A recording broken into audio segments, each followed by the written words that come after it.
다 같이 말씀 보시겠습니다. 마태복음 20장 28절 말씀입니다.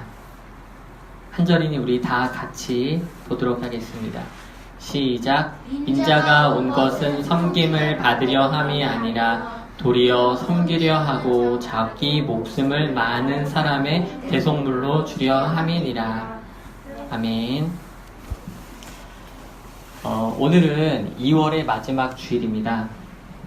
연초 설교 계획에 맞추어 오늘은 한 달에 한 번 있는 성경별 설교 시간이 되겠습니다. 그 두 번째 시간으로 마태복음을 좀 살펴보려고 합니다. 우리 교회는 특성상 어린이 설교 이후에 한 자리에서 바로 어린이들도 같이 어른 설교를 듣습니다. 지루하고 이해 안 되는 것도 있을 텐데 함께 해주는 우리 어린이 여러분들에게 먼저 참 고맙습니다. 성경별 설교는 66권으로 이루어진 성경을 나누어서 개별적으로 이해하고 그 가운데 담겨져 있는 복음을 다시 확인하는 데 그 목적이 있습니다. 그래서 한 달에 한 번 있는 이 성경별 설교 시간에는 조금 더 쉽고 간략하게 말씀을 나누려고 합니다. 어린이와 초신자들에게 조금 더 초점이 맞춰질 수 있습니다. 신앙의 연조가 있으신 분들께서도 성경을 다시 한번 다지는 그런 시간이 되길 소망합니다. 지난달 첫 시간으로 우리는 창세기를 다루었습니다. 당시 말씀의 제목이 시작과 완성이었습니다. 창세기를 통해 우리는 세상의 시작이 어떠하였는지 알 수 있었습니다. 그런데 그보다 더 중요한 것은 세상의 처음보다 더 먼저 하나님이 계셨다는 것입니다. 우리는 종종 멋진 공예품과 같은 작품 볼 때 그 작품에만 몰두해서 그 결과물을 천천히 살펴보면서 음미하고 또 연구하고 감탄에 맞지 않는 경우가 있습니다. 그런데 도자기를 다시 한번 생각해보면 사실 그것은 그냥 원래 흙과 물을 이겨가지고 모양을 빚고 뜨거운 불에 구워낸 것으로서 그 자체로서는 사실은 어떻게 보면은 생성 과정이 단순하다고 볼 수도 있습니다. 그 도자기는 사실 스스로 자기를 빚지도 않았고, 그리고 또는 자기를 스스로 모양을 만들어내지도 않았습니다. 그렇다고 뜨거운 불에 자기 자신을 밀어 넣은 것도 아닙니다. 중요한 것은 그 도자기를 넘어 그 이전에 그것을 빚은 손이 있다라는 것입니다. 창세기는 세상의 시작과 완성에 대해서 이야기하지만 창세기가 말하고자 하는 것은 그 이전부터 스스로 존재하신 하나님이 계시다는 것을 알라는 것입니다. 구약 성경의 첫 번째 성경이 창세기인데 신약 성경의 첫 번째 권은 오늘 본문인 바로 마태복음입니다. 오늘 말씀의 제목은 새로운 시작과 완성입니다. 그렇다면은 이미 창세기에서 시작과 완성이라고 말을 했는데 무엇이 다시 새로우며 무엇이 완성되었을까요? 오늘 마태복음을 통해서 알아가는 귀한 시간이 되길 주님의 이름으로 축원합니다. 신약 성경을 크게 보았을 때는 두 가지로 나눌 수 있습니다. 복음서와 서신서입니다. 복음서는 예수님이 어떠하신 분인지에 대해서 그분의 말과 행동을 제자들이 보고 들은 대로 남긴 글입니다. 반면에 서신서는 예수님의 제자들이 그리스도인으로서 살아가는 것을 격려하며 각 지역 교회에 맞는 믿음의 조언과 격려, 그리고 질책을 담아보낸 편지들입니다. 당시 복음서는 새로운 문학 형태였습니다. 특정 인물의 말이나 행동을 저술한 전기 형태의 글은 원래 많이 있었습니다. 그러나 복음서에는 전기와는 다르게 선포, 즉 케리그마가 들어가 있습니다. 케리그마라는 헬라어를 영어로는 프리치라고 합니다.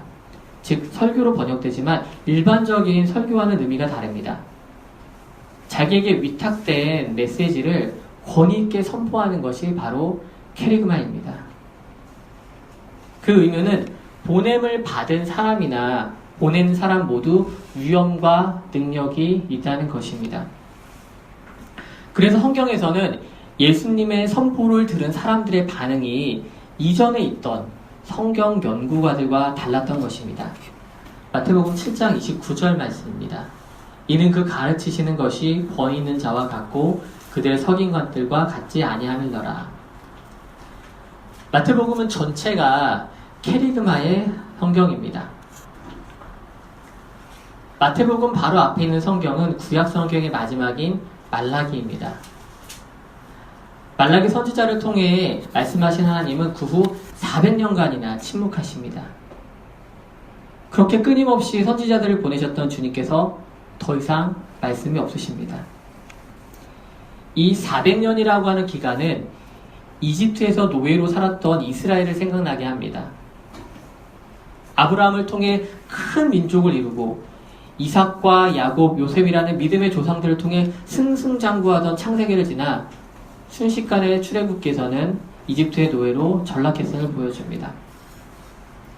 그러나 이 400년은 이미 하나님께서 아브라함을 통해서 말씀해 두신 예언된 사건이었습니다. 창세기 15장 13절 말씀입니다. 여호와께서 아브라함에게 이르시되 너는 반드시 알라 내 자손이 이방에서 객이 되어 그들을 섬기겠고 그들은 400년 동안 내 자손을 괴롭히리니. 고통과 고난 가운데 있었던 백성들을 향해 하나님은 구원의 약속을 지키기 위해 선지자 모세를 보냅니다. 그리고 그 일을 이루십니다. 아브라함에게 민족을 이루겠다라고 하는 그 약속을 하셨고 그 일을 이루셨다면 구약 성경 전체를 통해 하나님이 말씀하신 약속이 있습니다. 바로 메시아를 보내주겠다는 것입니다. 즉 민족과 인류를 구원할 구원자를 보내주시겠다는 것입니다. 말라기 이후 약 400년간 어두움의 시간 이후 복음서를 통해서 마침내 예수 그리스도의 선포가 터지기 시작하는 것입니다. 그런데 왜 마태복음이 신약의 시작일까요? 왜 마태복음을 통해서 신약이 시작될까요? 사실 역사적으로 가장 먼저 쓰인 성경은 복음서 중에서는 마가복음으로 알려져 있습니다. 그리고 양적으로나 예수님의 어릴 적 사건이라던가 다른 사건들을 생각한다면 누가복음이 조금 더 앞설 수도 있습니다. 그리고 다시 생각해보면 복음서 중에 하나인 요한복음마저 있으니까 복음서만 따져도 벌써 4권이나 있는 것입니다. 그런데 마태복음이 그 4개의 복음서 중에 그리고 신약 성경 중에 가장 앞자리를 차지하고 있습니다. 복음서 모두가 그렇지만은 사실 예수님이 살아계실 때 쓰여진 책들은 아닙니다. 예수님께서 십자가에 매달려 돌아가시고 부활 이후에 짧게는 20-30년 후에 쓰여졌습니다. 사실 처음에는 복음서가 쓰여질 필요를 못 느꼈습니다. 왜냐하면 초기 그리스도인들은 대부분 직접 예수님을 만난 적도 있었고 그분의 말씀을 직접 듣거나 바로 옆에 있었던 제자들, 즉 사도들을 통해서 예수님에 대해 배웠기 때문입니다. 그런데 시간이 지남에 따라 새로운 그리스도인들이 생겨나기 시작했고 심지어 전혀 다른 문화권의 사람들에게도 복음이 선포되기 시작했습니다.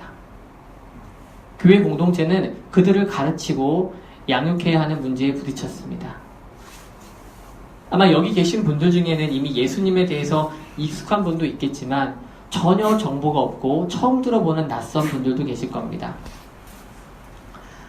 만일 여기 있는 어린 친구들이 여기 없는 한 친구에 대해서 어른에게 한번 설명한다고 가정을 해보겠습니다.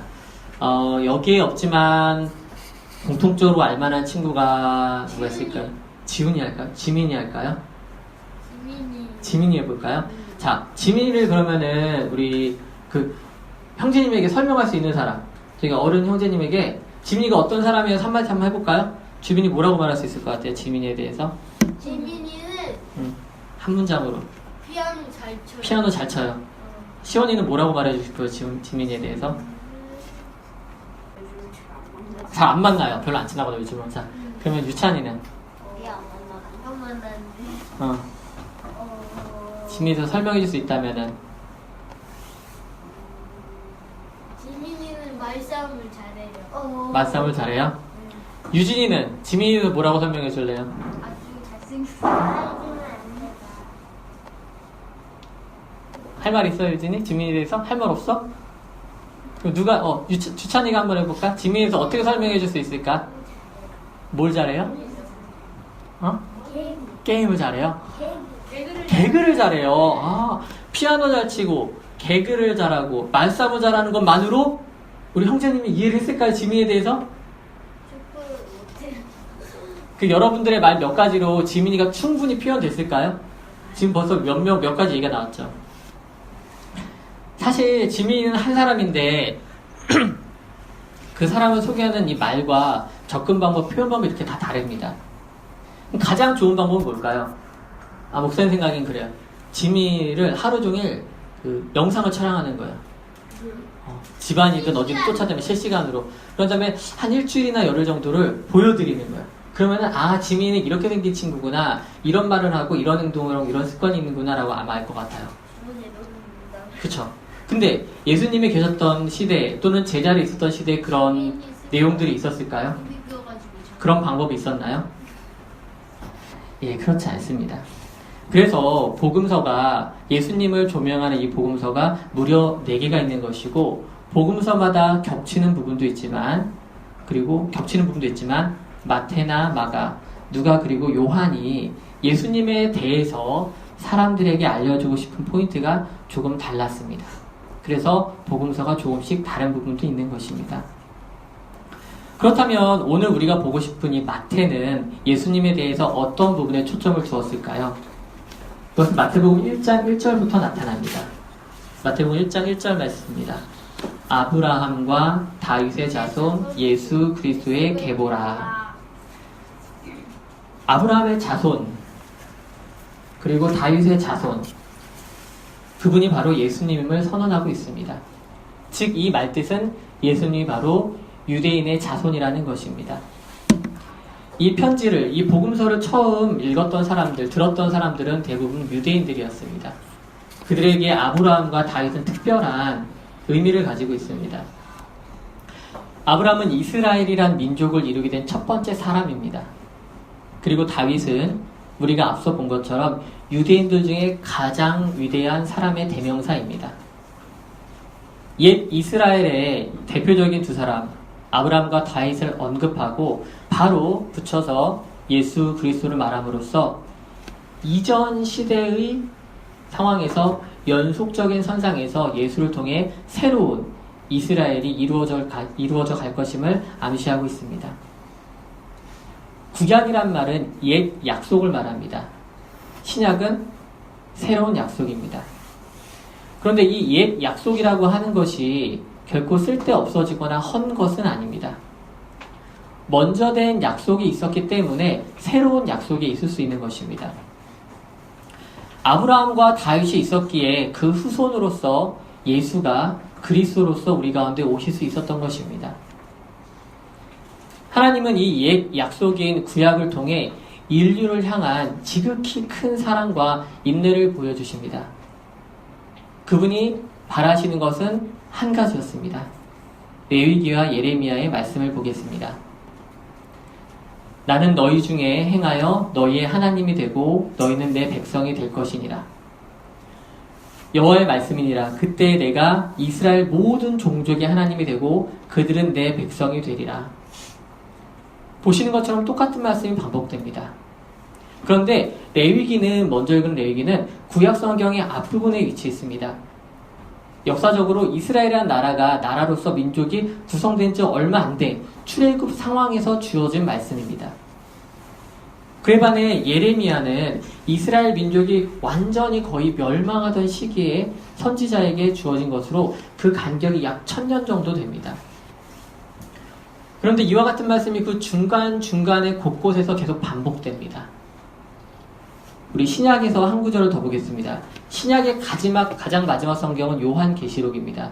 요한계시록 21장 7절 말씀입니다.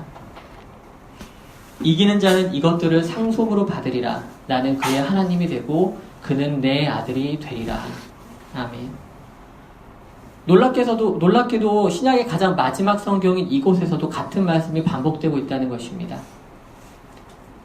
구약의 아브라함 때부터 다윗을 거쳐 신약의 예수님께로 이르기까지 하나님은 그분의 신실하심을 지키고 사람들을 향한 사랑을 보여주셨습니다. 지금 보시는 말씀처럼 하나님은 저와 여러분의 하나님이 되길 원하십니다. 그리고 저와 여러분이 하나님의 자녀가 되길 원하십니다. 믿으십니까? 아멘. 아버지와 자녀는 아주 특수한 관계입니다. 어떤 방법으로도 끌어낼 수 있는 관계가 아닙니다.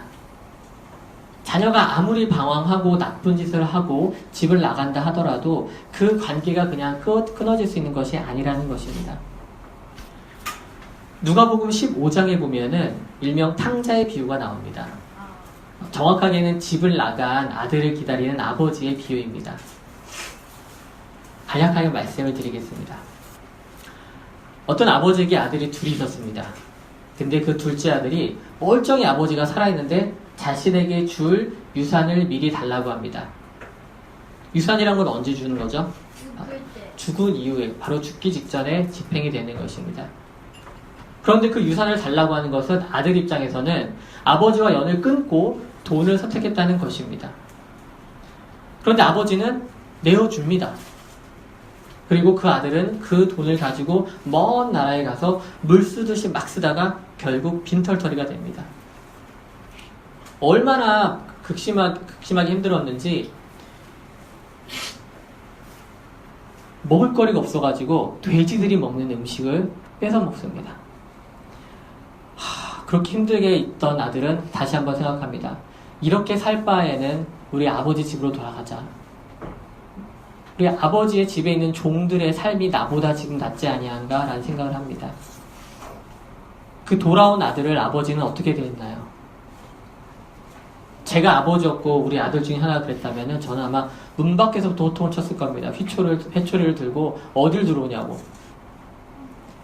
유산을 받아갔으니 아들이 둘이었는데 하나들이 받아갔으니 집안 살림의 절반을 가져간 거 아니겠습니까? 근데 그거를 먹고 마시는데 다 탕진하고 거지꼴로 왔으니 부하가 치밀지 않겠습니까? 그런데 그 아버지는 그러지 않았습니다. 거지꼴로 돌아온 아들을 알아보고는 맨발로 뛰어나가서 반갑게 맞아줍니다. 분명히 집에서 잘 살 때와 다르게 겉모습이 많이 변했습니다. 얼굴이 많이 상했습니다. 다른 사람들은 알아보지도 못했을 것입니다.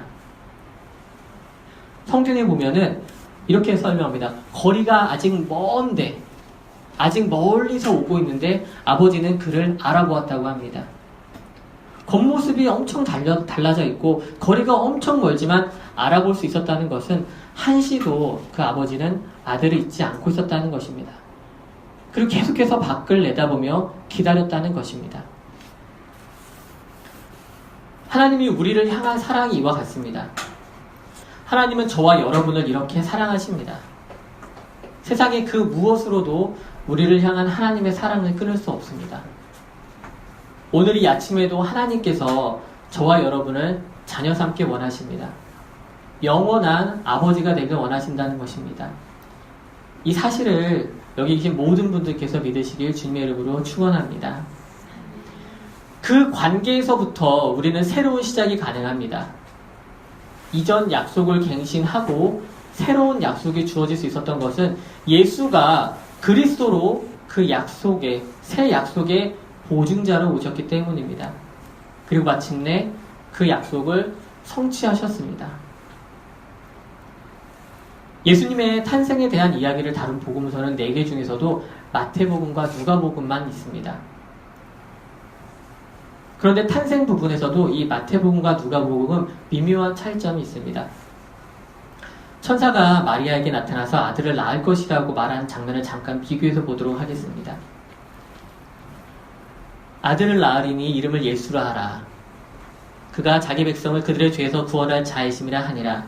이 모든 일이 된 것은 주께서 선지자로 하신 말씀을 이루려 하심이니 이르시되. 근데 오른쪽 누가복음은 그냥 천사가 잉타여 아들을 낳을 것이니 그가 어떤 자가 될 것인지에 대한 설명만 해줍니다. 마태복음은 예수님의 탄생 고지부터 예수가 그리스도로 오신 것이 구약 선지자들의 성취라고 말합니다. 마태복음 2장과 12장 그리고 24장에 나온 말씀을 보겠습니다. 이에 선지자 예레미야를 통하여 말씀하신 바, 이는 선지자 이사야를 통하여 말씀하신 바, 그러므로 너희가 선지자 다니엘이 말한 바. 반복되는 말씀이 보입니까? 이처럼 구약의 선지자를 통해 예수님에 대해서 미리 말했다는 것입니다. 마태복음은 구약 성경을 41번이나 인용합니다. 그 중에 절반은 누가복음과 마가복음에도 나타납니다. 근데 반대로 말하면은 마태복음에만 나오는 이 구약 성경 인용이 20번이나 된다는 것입니다. 8장 17절에서는 조금 더 구체적으로 이 말씀들, 즉 구약의 선지자들의 말씀이 어떻게 성취되었는지 이야기해 줍니다. 이는 선지자 이사야를 통하여 하신 말씀에 우리의 연약한 것을 친히 담당하시고 병을 짊어지셨도다 함을 이루려 하심이더라. 우리의 연약한 것이 무엇입니까? 우리의 약한 부분이 무엇입니까? 바로 죄입니다. 왜 우리가 분열과 갈등 가운데 삽니까? 우리 가운데 연약한 것이 있기 때문입니다. 우리 가운데 혹시 화평과 사랑이 없습니까? 우리 가운데 분열과 갈등만 있습니까? 그것은 우리 가운데 죄가 같이 있기 때문입니다. 그런데 그 문제를 예수님이 오셔서 대신 짊어지신다고 구약성경은 말합니다. 그리고 예수님께서는 십자가 위에서 그 일을 성취하셨습니다.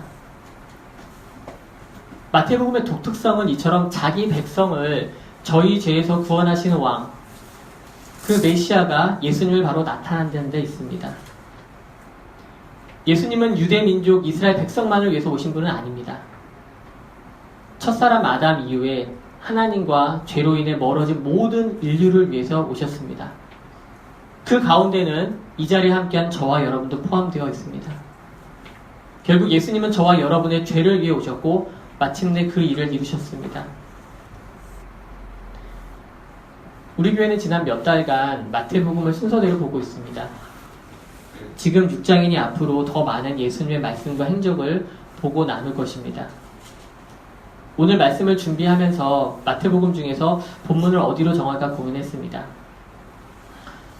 수많은 말씀 중에서 예수님께서 자신의 소명을 선포하시는 20장 28절이 그 가운데 생각났습니다. 오늘 본문 말씀을 다시 한번 읽어보고 말씀을 마무리하려고 합니다. 다 같이 한번 읽어보겠습니다. 시작.